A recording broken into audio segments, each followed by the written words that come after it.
What's up, guys? This is Luke and Phil back at it with another podcast. This one's gonna be pretty interesting for sure. We're gonna role play. We're both pretty not happy with what's going on in the world right now, especially with our country and with our government. We'll get into that in a little bit. Phil, how's your day been outside of that? Good, man. Things are going really well with work. Got a lot of things in the works, so I'm pretty happy. But it's hard to get up every day and be hyped for stuff when every single day we see in the news just more upsetting and depressing stuff.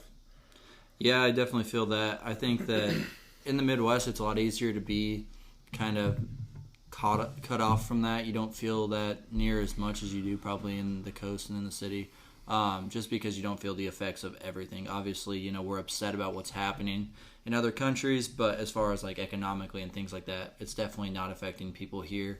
And COVID. It's definitely, I think it's a lag. We see it, but eventually. Yeah, but especially COVID. I don't think we'll ever even really see it the way that we didn't the first time. So we'll see if we do the second time. No. But anyways, we're obviously going to talk about what's going on in Afghanistan and things of that nature. And I'm going to play the role of argumentative today. Some of the things that I say I'll believe. Some of the things I say I won't believe. Basically, I'm coming at it from a perspective of Phil's going to talk. I'm going to try to, kind of argue with him a little. We're obviously not going to get people on this show, or at least haven't yet, that have more leftist beliefs, more, supporting of the current regime. And I'm going to try to, as best as I possibly can, defend some of the decisions and defend some of the actions to an extent that I think that a reasonable person could and not beyond that. I think you're a brave man for doing that. There's no way I could. I could in a joking sense, and I think that's kind of the approach you're going to take, somewhat, because you don't. Believe. There are some things that I will say that I believe, and I think. Yeah, and I think we might agree on a lot of them. Some people might. No, there are some things that I know we will not agree on, but I don't. I wonder if people will be able to tell the things that I do and don't believe. Are you going to point them out? No, I'm not. You're not? Okay. Yeah, I think. In regards to, we very, very much so welcome anyone. Like if you have complete opposite views of us and you want to come on here and argue or have a debate, please. But we all know that, the real lefties that probably hate us, first of all, don't listen to us. And second of all, definitely would not want to come on here because they argue out of feeling. We argue out of reality and facts. And that's kind of how we have to live our lives as conservatives in the modern world. Yeah. So, I will say that I think that there's a lot of feeling in this argument regardless, because you can't take it out of it. With people dying, soldiers dying, you can't completely take emotion out of it. So that's definitely part of this argument. I don't think there's any way to completely negate it. Mm-hmm. And really, that's the argument from both sides. It's more emotional than factual. Obviously, there are things that are factual that played a part in both sides. But I think it's more just like, what do you care about? And that's where this really comes to a head. So I want to say again that some of the arguments I will make are not things that I actually feel, not emotions that I actually believe. But I want to kind of try to see things from the other perspective in my own head and see if I can... It's more of, can I rationalize this from the other side? And really, does it make sense to me? Yeah. And we can kind of maybe at the end of the episode we'll come back and be like, did any of that make sense at all? Yeah, and it might not, and I'm sure there will be points that again, we will agree on. I don't want to just stick to Afghanistan. I think we should touch on a lot of things, but mostly stick to failures that we have seen in this administration, and we're only 8 months in. And I will defend all of them, somehow.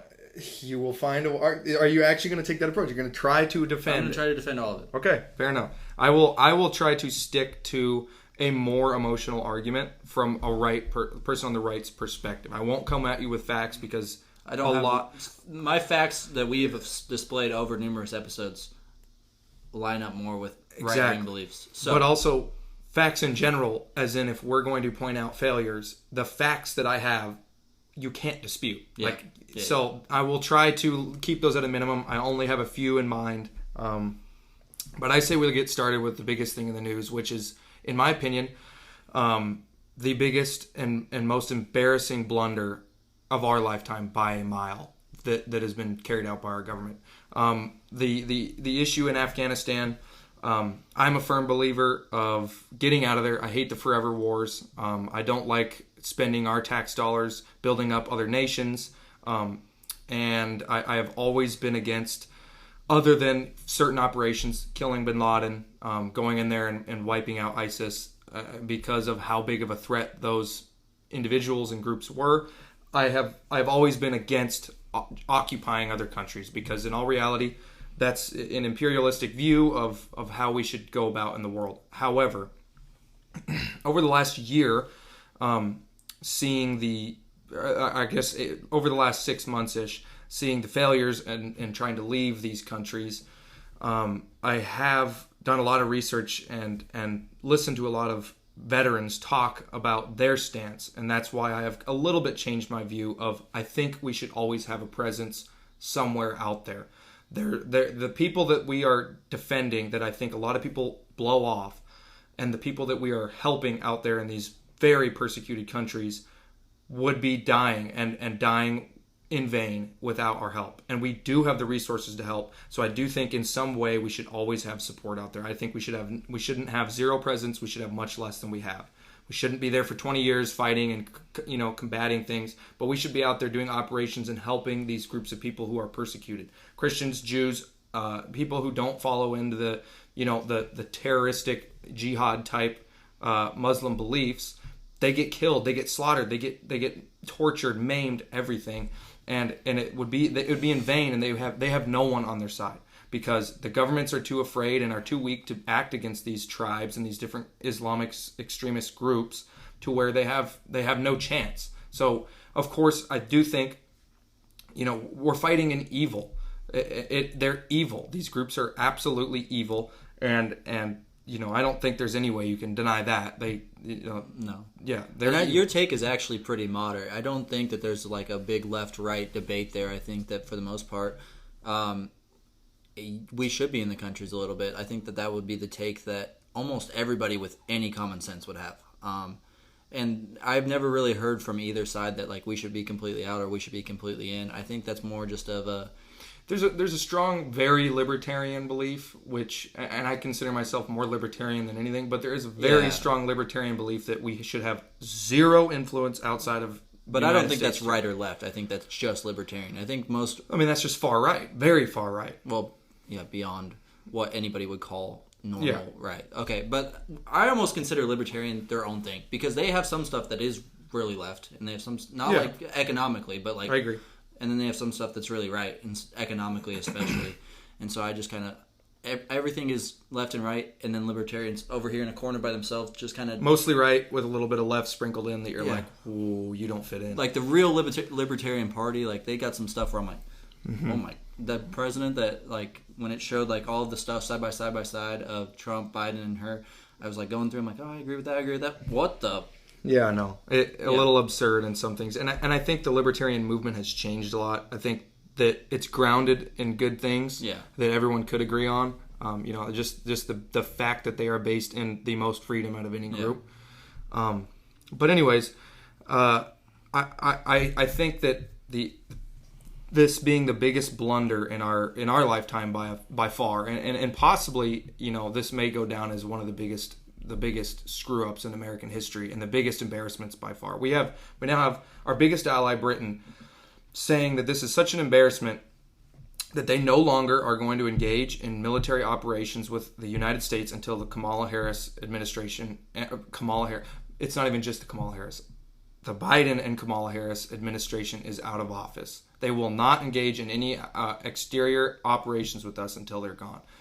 That shows you how much of a big failure this is, because when you have a different country that has little interest in what our internal beliefs are and our struggles within our country and how we're clashing, saying you guys are screwing up that bad, then you can't even say, oh, that's the right. It's just the right, flexing it to a way where it looks bad, or it's just the left, etc. No, they're saying you guys are screwing up, and I think that's an undisputable fact. What do you think? Yeah, I don't think you can forgive Biden in any way, shape, or form for the events that transpired. I will say I think he was set up. I think that he was set up by previous regimes to fail, and this was a no-win situation. Did he lose it worse than he should have? Yes, but I don't think that there's any way you come out on top of this situation and come out smelling like a rose. You're pulling troops out of a country that people didn't want us to be in to begin with, and that caused a lot of friction at the beginning. And when you pull out, okay, the Taliban has became stronger over the years just because, obviously we weren't trying to kill people. We were just like trying to maintain democracy, not trying to completely take out organizations. And they became strong enough that when we pulled out, however we pulled out, they were going to take over. Now, we did it so unorganizedly and so quickly that it went crazy super fast. But I think that no matter how you pulled out, the Taliban was going to be in this situation beforehand. I'll kind of use an analogy from like a family here. When you got a shitty kid and, they're just always in trouble, always doing the wrong thing, they're evil because that's what the Taliban is. Okay. And I know I'm not saying it right. I'm saying it like I'm a white person, but it's all right. And so no matter what, when there's a parent and you have a really, really strict parent, and that I believe that was Donald Trump. Donald Trump was a really strict parent. And he's like, you're not going to do this, you're not going to do this, you're not going to do this. No matter who would have came in after that parent, that kid would have acted out as soon as it happened. And they saw an opportunity where, we're not being watched anymore. We're just going to go crazy. Mm-hmm. And so they were like, we can do this. We can take over all this stuff. So how is that a good thing? It's not, but it was going to happen to anybody. That is my point. It was not because it was Joe Biden's failure. It was because whoever was the next person after Trump, that's what was going to happen. It's fair, but again, how does that make Joe Biden? How does that vindicate Joe Biden? Because if you look at it in a way of like, okay, Trump was successful in the fact that they were intimidated, they knew not to mess with us. He had correct policies to deal with issues in the Middle East. Think about it. Was there ever in the news during Trump's presidency, other than the first couple years while we were still fighting ISIS and wiping them off the map, was there ever, let's say the last 2 years of his presidency, was that even an issue? No, we didn't hear about the Middle East because he knew how to properly deal with it. Yeah, I don't think there's any logical way you can vindicate Biden. I'm just saying I don't think it was all Joe Biden. I think that, a lot of the other presidents leading up to this situation fought a war that we couldn't ever fully win and come out and just be on top. We couldn't ever take over Afghanistan, get to the point where it's a complete democracy, and then pull out and everything be roses. The way we did it was not as good as it could have been, but either way it was not going to be perfect. Okay, well, I mean, I somewhat agree with you. Seriously, except for the fact that it was done terribly. I think we could have easily done it with 0 deaths. I think we are the strongest military in the world and have the biggest presence across the world by a mile. The way we did it, and the way that Biden had, and the reason why I think all of the blame, most of it, if not all of the blame, should be on Biden and his administration, because he could not handle the fact that Trump had made a deal, and that there were these extreme consequences worked out with the Taliban, with the Afghan government. And again, I don't agree with making deals with the Taliban. They're a terrorist organization. They're a terrorist tribe, or whatever you want to call them. We don't negotiate with terrorists, which should never been a thing. But Trump's a businessman. He had to do what he had to do, and I think that he took the best path of least resistance. Regardless, Biden could not help himself with Trump getting that victory, even though Trump wasn't even in office anymore, and he had to change the policy just so that he could stamp his name on it. And first what did he do? He put the date on the 20-year anniversary of 9/11. There's no point to put it exactly on that date, except to prove a point and for fanfare. It's the exact reason why he did it. And you look at the way he did it and the way Trump had it set up. They were very intimidated by him, and you even said so yourself. Trump was the strict parent that would crack the whip. They didn't want to do anything. As soon as Biden comes in, he has no plan. There was absolutely no plan. The Trump's previous plan was get the people out, get the civilians out, then leave with the military. That's basic personnel evacuation in any wartime scenario. So the way Biden did it was just like, he didn't care, he didn't plan, he didn't do anything like that. He just went, we're just going to get out, the military's going to leave. And I feel like there actually was zero thought process into, you don't know that there's another 100,000 some odd Americans and Afghan allies there that also need to leave? Where was the thought here? Why would you ever leave with the military first before civilians and leave them literally stranded? It doesn't make sense. There was no plan. Zero plan except for, I want my name rubber stamped on this. We're going to just leave with the military and call it good. Who cares? Yeah, I think that the only argument you could be made is that there was no more deaths of U.S. troops if you pull them all out at the very beginning. And I pause for my leftist argument. I feel like that's the number that he won. No U.S. troops died. Well, people died afterwards, and you don't have that doesn't really get talked about near as much as when troops die. Then you send troops back in to help them, and then they die, and all is bad. But you could use the number 0 troops if you get all the military out first, and the civilians. Shit happens. I don't know. I don't know what his thought process was. I can't really defend that. But it didn't happen. We have the worst attack since 2005 of U.S. troops in one single attack in one single day since 2005. 2005 was the height of the Iraq and Afghanistan conflict. I mean, that was every single day. We have numbers on the TV of how many people have died. Yeah, I even remember that. I remember my parents showing me how serious this conflict was. And that was in the Bush era, But still, you can make the argument of, let's, so he still botched it. Yeah. So even if that was his plan to get every single troop out immediately, it still didn't work. Not let alone the tens of Afghans hanging off of our planes. Yeah, that looks really good on the world stage. Our C-17 with our flag and our logo taking off from an airport with civilians hanging from the wheels. Yeah. Yet we still botch it. We still have so many people stranded in different parts of the country that can't get there because of all the different roadblocks and all the different groups and tribes that are in the way of them getting out. One access point. The only place you can evacuate from this country of Afghanistan right now is the Kabul airport. That's it. And now they can't even do that because we have these 2 bombings that ended up killing 13 now, and I'm sure the number's going to rise, and there's some 60 civilians already considered dead. So even there's what's the argument to that?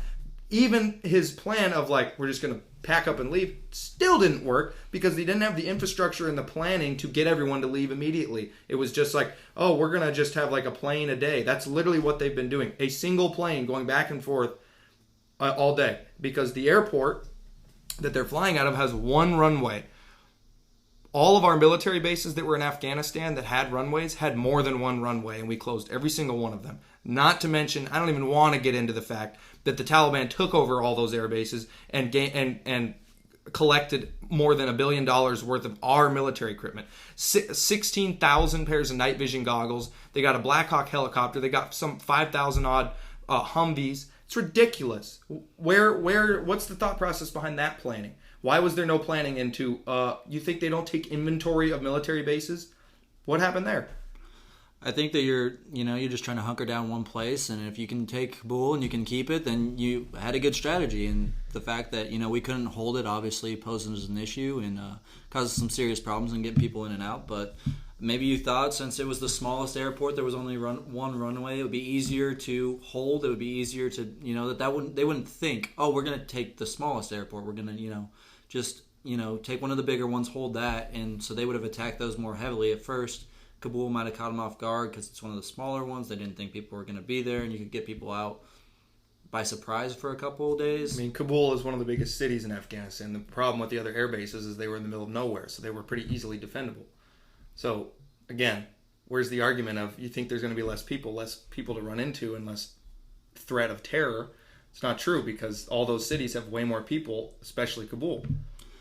I just mean from the sake of if you're the Taliban, you want to take out the places with the most stuff. So if Kabul has some of the least stuff, some of the least runways, there's more actual people around. Yeah. But also maybe the Taliban wouldn't have thought we were going there. Also, you could use the argument of in Kabul, there's probably a lot more civilians that we are trying to get out. And so that was one of the places where we wanted to keep because there was a lot of civilians close as opposed to places way out in the middle of nowhere. Where it's okay, it's really hard to transport a bunch of civilians out to these places, especially in such an impoverished country where it's not like America where everyone has a Ford Focus or a Chevy Malibu. A lot of them don't have cars, a lot of them don't have things like that if they live in the city. So just getting everybody transported to an airport located in a city would be a lot easier. Correct. I agree with that point of just okay, maybe there is going to be a lot of, that's what the embassy was, etc. So That point noted. There's no argument to that. However, when you look at all the people that are trapped in the country, the Taliban and these other ISIS-K groups and even Al-Qaeda groups have now surrounded Kabul to where now people can't get in or out. And we're looking at probably another invasion of Afghanistan to free these people. I don't even know if Biden is going to go through with it, because I don't think that he will send a big group of troops out there to really do it. I think he will probably try to maintain what he has, get out, because even in his speech today, he said, yeah, we're going to try to get out as many as possible. He literally said that. He said, we're going to try to get out as many as possible. He didn't say, we're going to get everyone out. I listened very closely. He did not say that. He did not say we're going to get everyone out. He specifically went into a line where he's talking about how in wars you don't get everybody out. Yeah. I mean, that's just the factual. I know, quote. That's true. But don't you find that as a weakness? Why would a commander-in-chief of the strongest, we once were the strongest military and nation on earth, admit that? Like, wouldn't you think that in a time of crisis, when your country's looking at you to make decisions and be strong in a time where we're losing our own troops, and let's both agree we shouldn't have had to do it. We don't want our own troops to die, right? Mr. Lefty, you don't want U.S. troops to die. Yes, of course. No one wants troops to die. Okay. So, wouldn't you think that it would be smart to say, yeah, we're going to do everything we can to get every single person out? I find that it's almost like admitting defeat. To me, yes, you should definitely say that. I mean, realistically, you're going to war. You're not going to get everybody out. That is the realisticness of the situation. Should the President of the United States state that on air in a press conference? No.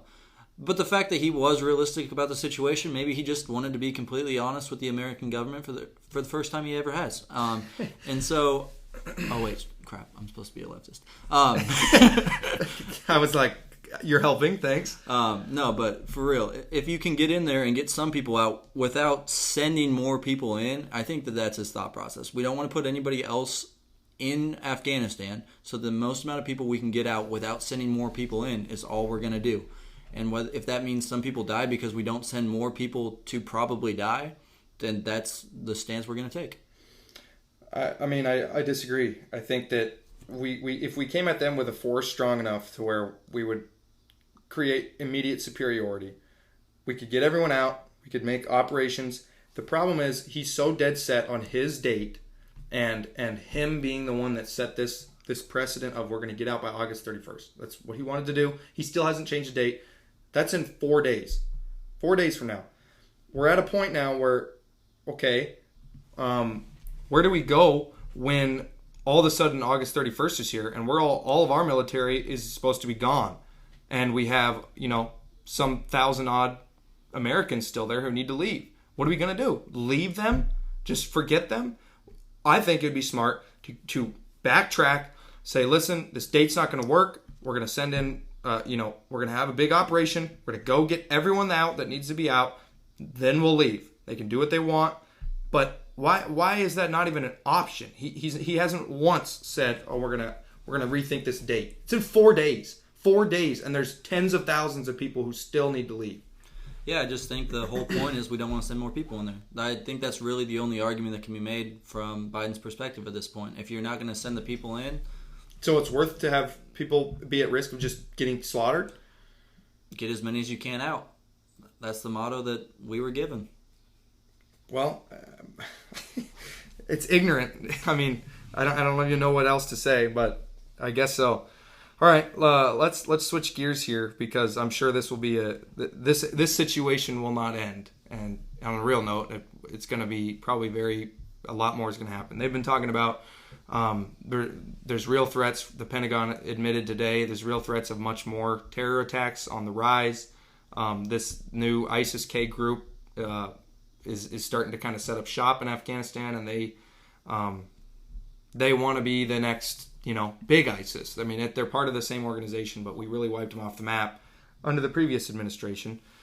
But they're pretty much saying, like, they're admitting defeat essentially and going, well, there's probably going to be more attacks. We're just going to keep working here and figure it out. And I think it's the most disgusting act of just incompetence of our government being like, well, it sucks we lost some people, but we gotta leave. This shouldn't just be an admission of like, well, this was gonna happen. No, it shouldn't ever. So let's switch gears here to, I think, another big blunder of Biden admin that I think is probably top 3 of his biggest things. And I got a couple more after this. But his biggest failures is the border. And this one has a lot of statistics to back it up because it's really a very statistical argument because you can just really do the math in comparison to other administrations and kind of, figure out where you stand in line. In Biden's first 8 months, he's had the most border crossings of any president's first year in office. In July, over 200,000 illegal immigrants were captured over the border. During the Trump administration, you had months like there was April 2020, you had 16,000, and that was a pretty low month for him. Now we have 200,000. So far, we've had over 1 million, and these are illegal immigrants captured at the border. This is not speculation of illegals that have not been captured and have made it across the border, and these are just ones that have been captured and been detained at the border. 1 million in June. By June, the middle of June, 1 million have been captured for this year since Biden came into office. We're at a 21-year high of actual captures at the border in an entire year, and it's been 8 months. And I think, I'll just leave it at those statistics.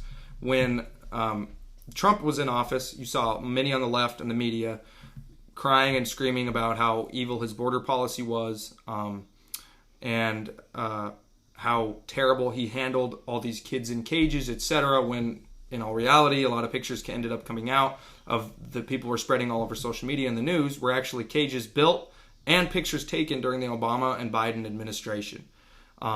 There was one, I think it was a Washington Post article that really blew up. It was one of the first ones. AOC, the Squad, all those real lefties shared it, and it ended up kind of blowing up in their face because people were like, those pictures were literally from an article in 2012 or something like that during Obama's reign. So Biden promised he was going to come in here and fix it. He promised that he was going to come in and turn things around and stop having these detainee camps opened up because and he was going to close camps down because Trump had to open some, and Trump actually closed more than he opened by the time he was out of office because he had handled the border situation. By the time he left, there were such few border crossings that they were actually having layoffs in the Border Patrol. I guess that's not necessarily a good thing, but in regards to having illegal immigration pouring into our country, that's a good thing. So what's your stance on that? Why is that promise that Biden gave absolutely flipped on its head and is now much worse? Yeah, I just don't think that Biden could have foresaw all of the things happening in this world and the fears that people, especially in impoverished countries, face today. Specifically Mexico, obviously not the greatest place to live. I don't think anybody would make that argument that I'd rather live in Mexico than the United States.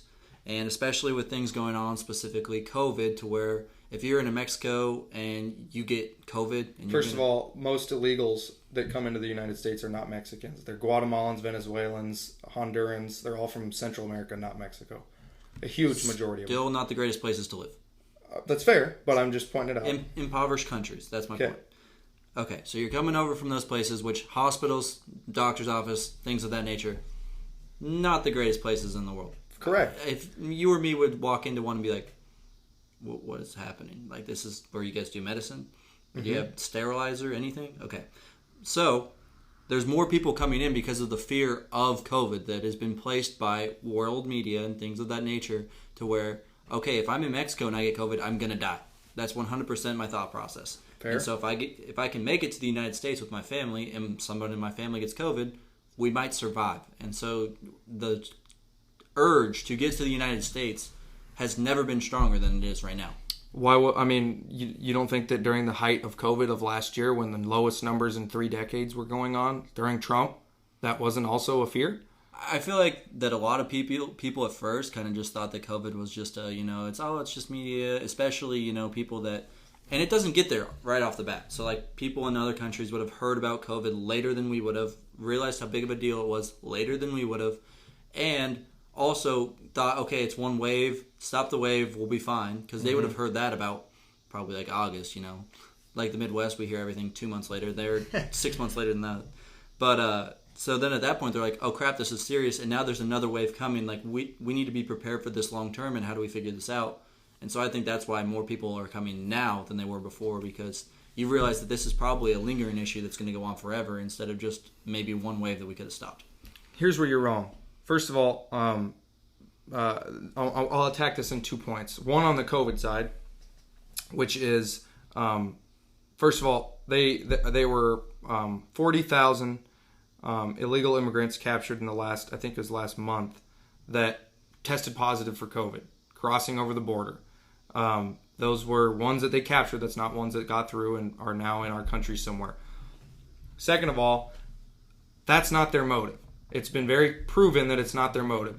Many of the migrant caravans that have come over and that came in huge numbers as soon as Biden took office, there were plenty of interviews, and they were asking all these individuals and their families and coyotes and whatever, they were asking them, why'd you do this? They said, because Biden's in office, Trump's gone. I could point out tons of different interviews with illegals where they're like, there was one that is actually kind of funny because Crowder actually puts it on all the time, because the dude was like, they're like, so what made you come over here? Well, Trump's gone. Biden's not going to really tell us to leave. And they were like, is this because Biden's policy is much easier, essentially? And all he says is, yeah, basically. It's literally what he says.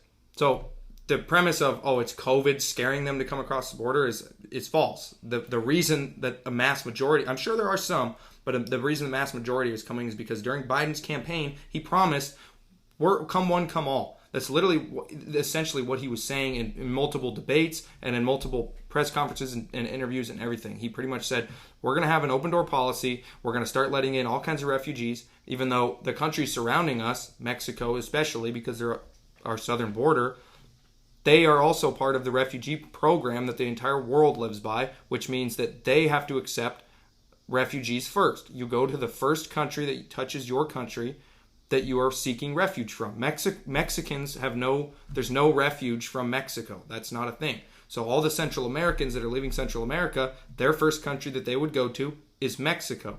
So the premise of, they're seeking refuge, that Biden said, come to us. No, if they're actually seeking refuge from like a totalitarian government or persecution, they need to go to Mexico, because that is the closest country. That's how it works. That's the UN policy. Now, when you look at it from the perspective of those that just want to cross over here for a better life, better jobs, etc., that I totally get. I grew up in California. Half of California's economy is run on really illegal immigration, or those that come over with green cards and visas to come and work and work our farmland. That's awesome. It's great. I think there should be an easier path, but it shouldn't just become one come all, open the border and come storming across. When you have the entire nation getting shut down, and you have our president and the administration and the Congress that we have now that pushes so hard on how serious COVID is, which we both, in our true opinions, know how, we're not going to get into it, but that's not the reason. But when they say, like come one, come all, but we're really worried about COVID, it shows you the real hypocrisy that they don't really care that much. They don't really care, first of all, about the immigrants, because they have just overflowing all these migrant facilities in the hot desert, and they're just leaving them out there because they have so much to deal with. And they're strapped for resources. And they also don't care about the COVID side of it, because they have 40,000 detainees that have COVID in the last month. Where do they go? They got nowhere to go. They're shoved in these hot boxes, spreading COVID, spreading it to our law enforcement and our border patrol. And it's absolutely absurd. It shows the hypocrisy that all it was trying to bring people over to get votes. I mean, I'm all for, open borders. Like, that is how I feel. I just want, and to your point of, Mexico should take refugees. If I'm risking my life and I'm leaving Guatemala, I'm not going to frickin' Mexico, okay? I'm sorry, I'm not. If I am trying to leave, I'm not saying I wouldn't want to either, but that is the policy. That is I understand. The policy that we need to follow. But is saying, no, you go back to Mexico. It's your closest country. I agree with that. So if you want to follow the UN policy, that's. But if you're a person, why would I'm not sure if it's UN, but I know it is the global policy of refugees seeking refuge is, I don't know what organization is the one that determines it, but that is the policy. But I'm trying to go to the U.S. if I'm in Central America. I'm not going to, our policy, and, it's impossible with the amount of people trying to come across to completely detain everybody. And, part of that could be placed on Trump's blame for letting go of some of the Border Patrol. I know he couldn't have seen this coming, but he did let go of some Border Patrol, and now it's harder to detain everybody when you have less people to do it. First of all, the reason that Trump had such low numbers was because he had policies in place that actually worked. Biden stripped all those policies, and in fact, one just got reinstated. The Supreme Court, I think yesterday, voted 6-3 on it. The Remain in Mexico policy, which has to do with, listen, if we capture you here and you don't belong here, you have no refuge here, you're a criminal, etc., you go back to Mexico. The Biden administration repealed that and said, no, they can stay here. They can stay here. They started giving literal criminals, which would cross over to the border. They gave literal criminals court dates. They just say, okay, come back for your court date, and they would let them go within the United States. They wouldn't detain them. They wouldn't send them back across the border to Mexico. They would let them go and say, all right, make sure you show up for your court date. Would you show up? Would you show up when you're already a criminal? Do you mean that they were just illegal immigrants and that was their crime, or like actual criminals that had done other... Criminals that have done other things? But also, in my opinion, I mean, you are a criminal in the United States if you're an illegal immigrant. But that is a factual statement, but you're not... In my mind, they're two different levels of criminal. Agreed, but they're still a criminal. Okay, but so that's my question. Are they just criminals because they're illegal immigrants? A majority of them were just criminals because they're illegal immigrants. But also a very good chunk of them were serious criminals. But the main thing about it is they were repeat offenders. A huge majority of those crossing the border now have already crossed the border, been detained, and sent back. It's fact. Yeah, to me, I don't have any issue with the illegal immigrants. You were a criminal because you were an illegal immigrant, and that was your only crime. To be like, make a choice, become a free citizen, come back to your court date. To people that actually committed a crime, that's a completely different conversation. That would be 100%. If you were committed of a crime, like let's say that you are a gun charge or something like that, obviously, why are we not detaining those people? That just, to me, there's no logical explanation. Well, we are. But my question is, would you come back? Say you're just an illegal immigrant? No. Exactly. But so are we going to hold people against, like, my thing is, yes, you can send them back, and that's fine. But also, your only crime is trying to find a better life. Like, I don't think these people need to be detained. So, coming back for your court date, we're already short on places to put them. Send them. If they come back to their court date, that should be the immigration status right there. If you come back to your court date, you're a citizen. Don't tell anybody that, but that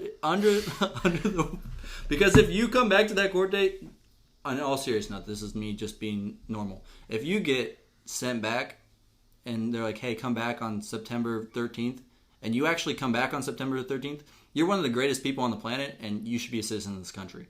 For real. Like, you could just walk away, never come to your court date, and they never find you, but you show up that day, citizen. Bingo. Disagree, because what if you're a piece of garbage, and that's your 10th time trying to cross the border, and you've killed someone, and you show up back to your court date? Okay, eliminate the people that killed someone. Okay, regardless. Also, the guy that killed someone is not coming back to his court date. Fair. But the problem is, you don't know that. You don't know what they did in Mexico. You don't know what type of person they are. I agree. There's no way. There's no way. I know. A joke. I know. There's no way to accurately figure out if a person is worth us making them a citizen. I think if so many of these people come over and are causing crime, which they do. Other than, I'm saying, not the ones that just come over for a better life. A big chunk of them have come over, done some type of crime, been caught or captured, or not caught or captured, sent back, come back over, commit some other crime. It's fact. It's literally a huge problem. That was a big reason why so many people were saying Trump is this evil guy, because he's saying, all MS-13 is coming over and they're evil killers and rapists, etc. They are. They're part of gangs. They're illegal immigrants in gangs. That's what happens in California. Ask me, I grew up there. The problem is, those that just come over here for a better life get lumped into that group, and that's what sucks. And then we have to create policies based around the really bad people instead of focusing on, okay, how do we make it easier for the people who actually want to come here and work and be contributing members to society? However, I think there should be policy based on, are you going to be a contributing member of society and not just come and live off of your welfare checks, which is also an issue. We shouldn't have people coming over the border for a better life and not contributing and instead just taking free money. It's not okay. Yeah, I think that, those people just come from such rough situations that, they could use a little help at the beginning. I'm not saying that should go on forever, but, someone comes over and they've literally been eating fucking rice and beans for their whole entire life.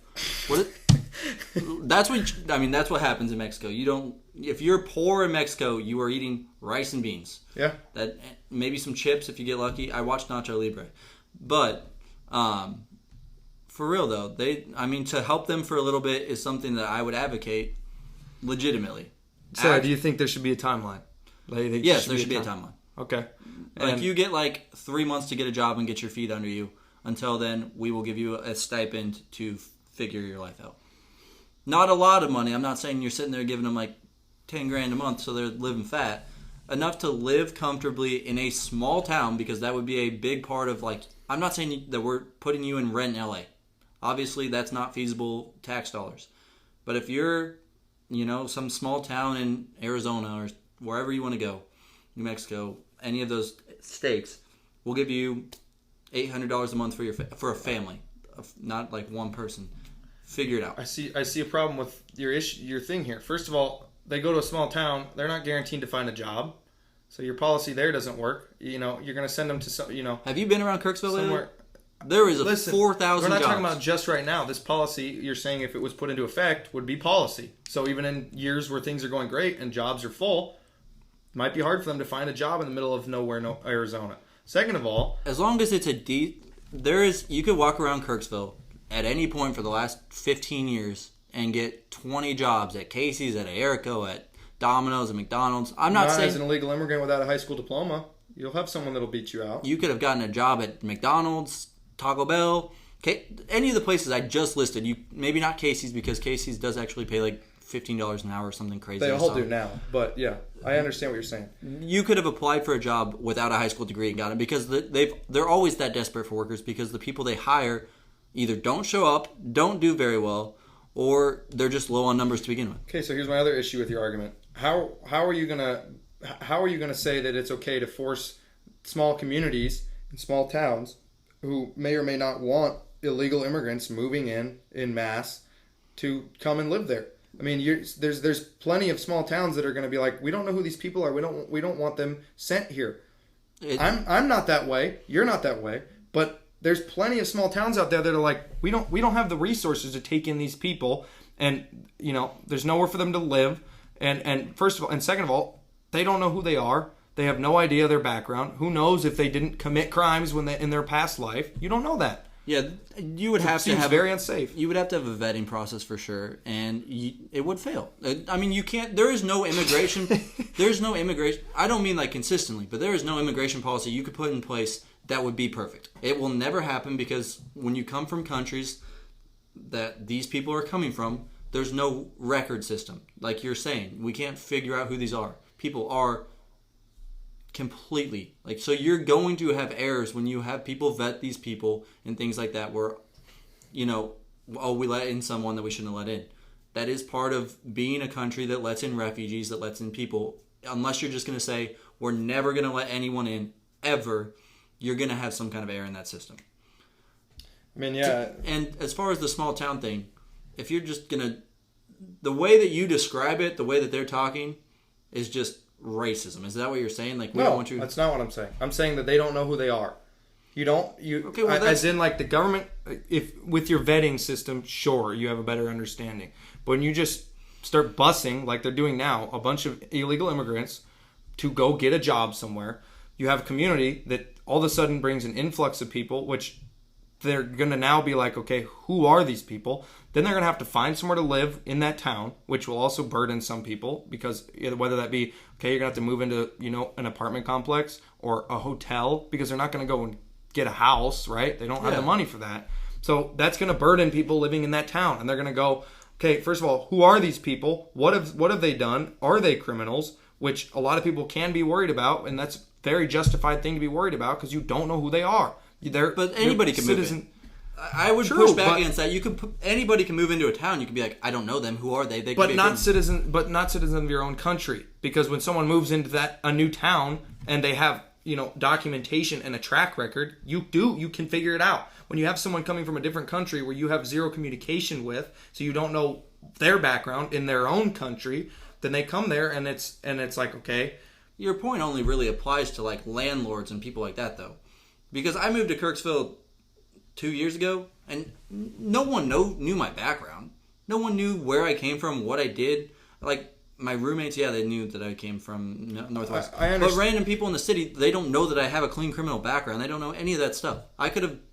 I mean, I'm 25. I could have killed 2 people when I was 15. I'm approaching it from the perspective that you had of just like moving them into a tiny little town. Kirksville, obviously, you're not going to know everyone. Okay, I don't mean a tiny, tiny town. I mean like a town the size of Kirksville where there's enough... Okay. Where you can still live cheaply. It's not expensive. Mm-hmm.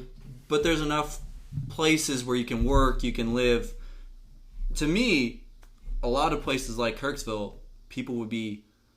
As long as you could do a vetting system to where it's not a bunch of criminals and you could really put your hat on, we miss a couple. We do. Everyone does. But for the most part, these are clean, safe people coming from other countries. Mm-hmm. I think it would help cities a lot because these people are, like you said, they're always very hardworking, the ones that are coming here for a better life, for situations like that. Yeah. And you could boost some small communities by doing things like this. You would have scenarios where it would go negatively as well. But right now, by doing nothing... we also have negative situations. And the Trump thing also had negative situations where you had people going back to their crappy lives in Mexico. I don't think that that's the exact answer either. It's better for our country, but it's not better for the individuals in the situation. Fair enough. So when you take the approach of, well, we should, focus on ourselves and get out of Afghanistan, that completely contradicts your focus on, we should care about these individuals from different countries that want to come here for a better life. It's exactly what the reason we were in Afghanistan for 20 years. So we're trying to give them a better life and give them opportunities that they couldn't if we weren't there. So where's the contradiction there? I feel like that there was no choice for Biden to completely pull out of Afghanistan. That was set in stone. If he would have been like, we're going to stay there, that would have caused another war. Like, there was no way to not pull out of Afghanistan after Trump set the deal that we're going to pull out of Afghanistan at some point. He couldn't have been like, actually, we're going to stay, because that would have went way worse than even this, probably. Disagree. We have the most powerful military. Who would have done anything to us? The Taliban could have tried something. We would have gone, no. I'm telling you, if Biden in that sense had spoke with a big stick, nothing would have happened. I'm not saying we should have, because I don't think we should have stayed there. We should have just left in a better way. Let's switch gears here one more time. Last topic on kind of, I think, Biden's biggest failure as a president, and that is the idea of unity. This kind of ties in with the COVID thing as well. He promised that him coming into office, he will change the way that the country kind of looks at each other. He's gonna be the unifying president. Orange man's out. He's gonna come in. We're gonna all be best friends and love each other again, and we're gonna get through COVID. Neither of those things happened.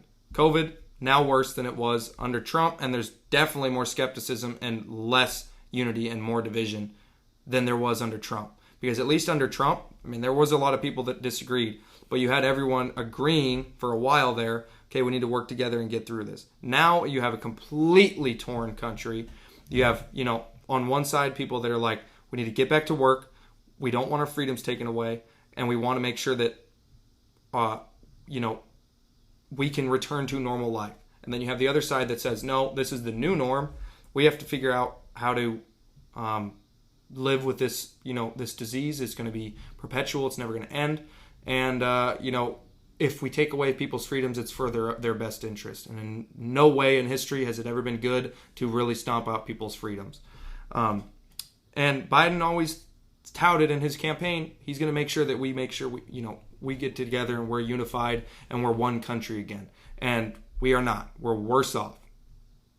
Yeah, I don't know that we're necessarily worse off as far as unity goes. I think that we are two nations divided as far as it goes, left and right, and I think it was that way under Trump. I think it's that way under Biden. As far as COVID goes, I'm not saying. I don't think that we're any. He said he would fix it. That's what he ran his campaign on, and he has not. But it hasn't gotten worse. I think it's the same. I think it's gotten worse. I would disagree with that. I think it's the exact same. We're just as ununified as before. As far as COVID goes, I feel like, maybe as a left, we were too hard on President Trump in blaming him, but there really should have never been blaming the president to begin with. The president can only do so much. It's a pandemic, and he couldn't have foreseen another strand of this virus coming out like that. I don't think anyone predicted that. As far as our science goes, Fauci, he didn't see that one coming, and this is something that we just have to react to as a nation. And that requires people making sacrifices again, things that you wouldn't normally do. I think if you go back in history and you tell people with other pandemics and plagues, hey, if you would have done this and this, things that we can now prepare for because we didn't have the science before, where you can wear a mask and you can get vaccinated and you can do these things to protect yourself, that if you would have told them that beforehand, and they could have gotten through the virus without any, as many deaths as they ended up with, because obviously we've seen from COVID, you're not going to stop deaths completely. It's not something that we can do. Biden said he would. Said we'd get through it. And we probably would have if it wouldn't have been for the new Delta strain. If everyone would have became vaccinated, everyone would have masked up for the period that he told us, we probably would have came out eventually death free. It would have taken time, it would have taken effort, but now you have people on the right that won't vaccinate, that won't do the things that to prove that Biden's policy would work, because if everyone were vaccinated and everyone were doing the right things, then, we could actually get through this quicker than everyone, pulling us apart. It's hard to argue with you here because I know that you just don't believe anything that you're saying. I see you trying to hide a smile all the time. It's funny. But first of all, I'll try to be serious and approach it how I would have. I think I held it together pretty good. The Delta variant is different than what we were vaccinated for. The vaccines, every single one of them had the A and B variants in them. So the Delta variant was a mutation of that. Vaccine wouldn't have helped. No, obviously the booster shots will eventually help take care of the Delta variant. Okay. Sure, eventually correct.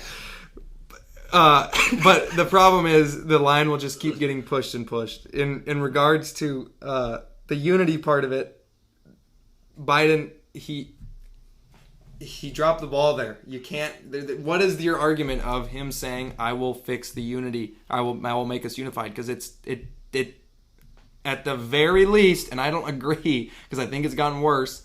It hasn't gotten better. So that's another promise where he said, "We're gonna be as soon as Trump's gone, the evil's gone. We're gonna be good." I think he underestimated the amount of divisiveness that the Trump supporters created. I can't take you seriously anymore. All right, I'm done. I can't do it anymore. All right. I cannot. Okay, so in all seriousness, I actually kind of believe that the divisiveness has not gotten much worse. I kind of think it's just the same, that it's left and right. But you can't promise something and then completely let it go. Like, unity is not any... It is at least not any better. You are correct. I think that some things definitely... I think that the right is more vocal about the divisiveness than they were under Trump, because we were kind of just trying to okay, we don't want to be divisive. We don't want to be divisive. We want to make things better. We want to unify with the left. We want to be a country. And since COVID, it's just like, I'm not just going to unite with these people that want to force me to do stuff. Yeah, I also agree with you there, and I don't want to, I want to be one with those. Everyone that lives in our country, and I think we should work towards that. But I also think the people on the right and the Trumpers and the people of the America First movement that we're in want to see America succeed. I think we went into the Biden presidency saying, hey, we want to see this guy succeed. And in the left, you saw the exact opposite. They wish Trump harm. You had people like he has a talk show host. Lemon? No, Bill Maher. Bill Maher literally saying, I hope the economy crashes under Trump. I hope it crashes because it'll get him out. You had people like that on the left touting stuff like that. You don't hear that on the right. No, no one wants... That's the stupidest thing ever, because you know how hard it is to fix a broken economy? It's not great. We're about to have to find out. It's unfortunate. But I think this is a great conversation. Next time I'll take the leftist side because I think Dude, it was so fun when I was in the middle of that argument and I'm just like trying not to laugh. The COVID thing was a lot easier because that is so emotional. It was so easy. Like Afghanistan, man, I'm sitting there. I'm like, this tactically it makes no sense. I don't know how to explain that away. Yeah, but that was fun. That was fun. I actually enjoyed that. We'll do that again another time. I think it'd be even better if we approached it of just like being absurd leftist, not a moderate. Like I have the person, whoever's doing the actual. I think I was for COVID. Just with the Afghanistan argument, there is no argument you can make for the far left. Like there's no possible. I don't know. Yeah, I agree. Like you could either go full on neocon and say bomb the crap out of them and just cause it that way, or you could go straight other side where you're like, leave, see ya.